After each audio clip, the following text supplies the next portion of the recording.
નમસ્કાર દર્શક મિત્રો, હું છું રૂપલ લુણીચિયા. સંપૂર્ણ ન્યૂઝમાં આપનું સ્વાગત છે. બનાસકાંઠા જિલ્લામાં છેલ્લા 2 દિવસથી વાદળછાયા વાતાવરણ વચ્ચે ગતરાત્રિના સમયે કેટલાક વિસ્તારોમાં ધોધમાર તો કેટલાક વિસ્તારોમાં ઝરમર વરસાદ નોંધાયો હતો.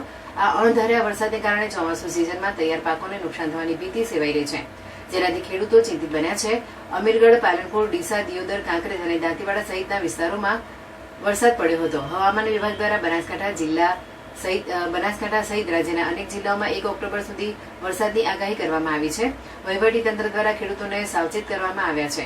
માર્કેટયાર્ડમાં ખેત પેદાશ વેચાણ અર્થે આવતા ખેડૂતોને પોતાની ખેત પેદાશ તાડપત્રી અથવા પ્લાસ્ટિકથી ઢાંકીને સુરક્ષિત રાખવા જણાવાયું છે.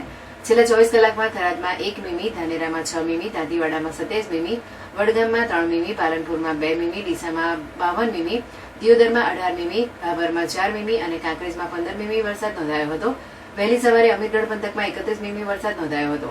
આ વરસાદને કારણે ખેડૂતોએ વાવણી કરેલ ચોમાસુ પાકોને ક્યાંક નુકસાન થવાની સંભાવના જોવા મળી રહી છે, જે ખેડૂતો માટે ચિંતાનો વિષય બન્યો છે.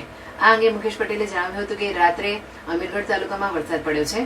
ખેડૂતોને મગફળીના પાકોમાં નુકસાન થયું છે અને બટાકાનું વાવેતર જે ચાલુ હતું તે પણ વાવેતર અત્યારે બંધ થઈ ગયું છે. જે ખેડૂતોએ બટાકાનું વાવેતર કર્યું છે, જેની અંદર પણ કાપા ગળવાની થશે, જેથી કરીને ખેડૂતોને નુકસાનની ભીતિ છે. જો વાતાવરણ ખુલ્લું નહીં થાય તો ખેડૂતોને આગામી સમયમાં વધારે નુકસાન વેઠવાનો વારો આવશે. આ અંગે ખેડૂત આયદાનભાઈએ જણાવ્યું હતું કે રાત્રિના સમયે અમીરગઢ પંથકમાં વરસાદ વરસ્યો હતો, જેના લીધે ખેડૂતોને નુકસાન થયું છે. મગફળી, અડદ, કપાસ જેવા પાકોમાં નુકસાનની ભીતિ જોવા મળી રહી છે. સરકારને રજૂઆત કરીએ છીએ કે આ વિસ્તારનો સર્વે કરી ખેડૂતોને જે નુકસાન થયું હોય તે માટે રાહત પેકેજ જાહેર કરે.